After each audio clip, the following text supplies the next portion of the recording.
Podcast 33, Week 35.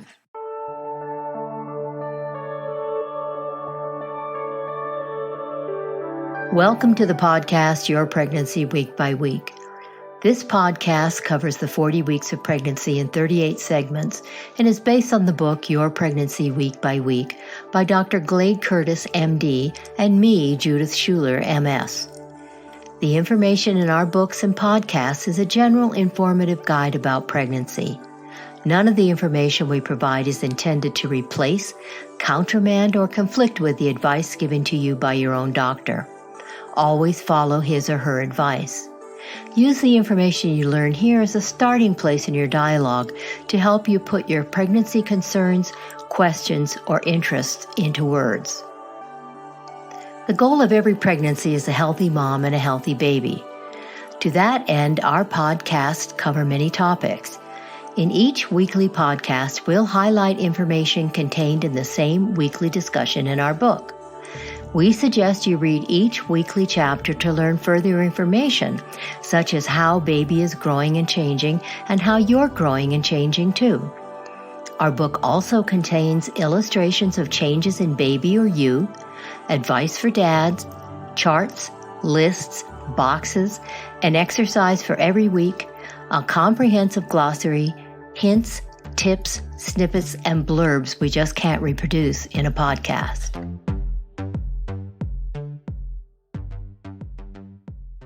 So let's get started on this week's discussion. We're going to look at week 35. Umbilical cord prolapse is a serious problem. The cord comes out of the uterus ahead of or alongside baby during labor or delivery. This can cut off blood and oxygen to baby and is a life-threatening emergency. When it occurs, the doctor may have to keep his or her hand inside a woman's vagina to lift baby off the cord until baby can be delivered by cesarean. If steps are taken promptly to deliver the baby, there is usually a good outcome. Group B streptococcus, GBS, is a type of bacteria found in up to 40% of all pregnant women. A GBS infection rarely causes problems for you, but can cause life-threatening infections in baby. It's possible to have GBS without symptoms. Experts recommend all women be screened between 35 and 37 weeks of pregnancy. If tests show you have the bacteria, you can be treated with antibiotics. Energy drinks often contain lots of sugar and at least one stimulant, usually caffeine. Even though your energy level may be low now, avoid them. There are other ways to increase your energy. You may be surprised at how eating various foods help pick you up. If you're looking for an energy boost, eat some dark chocolate. It provides a slower release of caffeine. Pistachios may also help you stay awake and are a good snack too. You might try massaging the webbed area between your big toe and the toe next to it. You could increase your energy level by 50%, and it could last up to 2 hours. Your feet may be changing and growing. You may have to wear different shoes now. Choose slip-ons and flats. Sandals are great too if they offer support. Be sure to buy a good pair. Even tennis or running shoes may be good choices. Get foot massages and pedicures. A pedicure can help keep your toenails trimmed, a really tough job when you can't even see your feet. Emotional changes are normal as you get nearer to the birth of your baby. Talk to your partner about your concerns. He probably feels much the same way. You may be surprised to discover he has worries, and his worries may be very different from yours. Talking about it together may help you understand what each of you is experiencing. Discuss emotional problems with your doctor, too, and take advantage of prenatal classes and information available about pregnancy and delivery so you're informed. During the last few weeks of pregnancy, have your suitcase packed and ready to go. Tour the hospital or birthing center with your partner a few weeks before your due date. Find out where to go and what to do when you get there. Register at the hospital. You'll be able to do this with forms you get at the doctor's office or from the hospital. Put papers and forms in your suitcase so you'll have them when you're ready to go. Your doctor has recorded things that have occurred during your pregnancy. A copy of this record is usually kept in labor and delivery as you get closer to your due date. However, you should know your blood type and RH factor, the date of your last period, your due date, your doctor's name, and the pediatrician's name.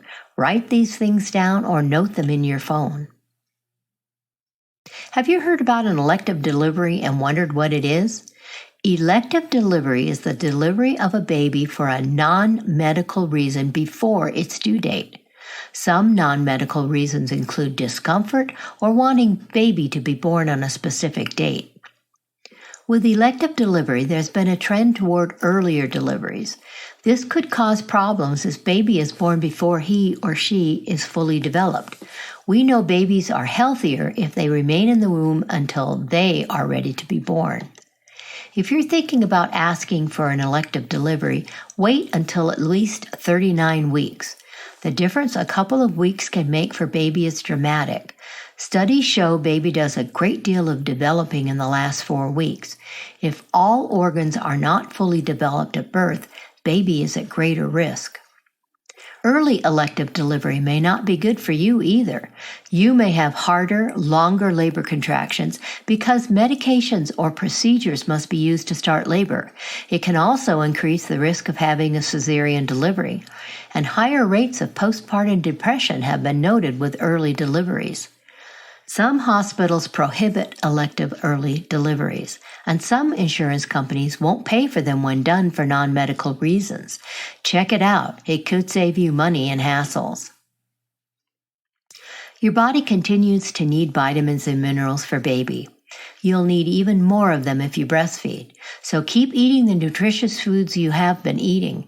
Eat 5 or 6 small meals a day if you get too full eating a larger meal now. Do you plan on breastfeeding? It's great for baby. If you want to breastfeed, it may help to consult with a lactation specialist before baby's birth. This person is a qualified professional who can help you with breastfeeding issues. Ask your doctor for more information or check at the hospital where you plan to deliver to see if they have lactation consultants on staff. You can also contact the La Leche League. Check online for contact information. What does it mean if your doctor wants you to have an ultrasound this late in pregnancy? He or she may want to evaluate baby size and growth, check for intrauterine growth restriction, or determine the cause of vaginal bleeding. Examining the placenta may be a reason for an ultrasound at this point in pregnancy. Your doctor might be looking for placenta previa, where the placenta attaches to the lower part of the uterus instead of the upper wall. The placenta lies close to the cervix or covers it. It's serious because it increases the risk of heavy bleeding during pregnancy or labor. We don't completely understand the cause of placenta previa. The most characteristic symptom is painless bleeding without contractions. This doesn't usually occur until close to the end of the second trimester or later. Bleeding may occur without warning and be very heavy. A physical exam may cause heavier bleeding, so ultrasound is used. Your doctor may advise you not to have a pelvic exam. This is important to remember if you see another doctor or when you go to the hospital. Babies are usually delivered by cesarean delivery. The baby is delivered first, then the placenta is delivered so the uterus can contract and bleeding can be kept to a minimum. Remember, our podcasts give you the highlights of what may be happening in any given week. Check our book, Your Pregnancy Week by Week, for more detailed information.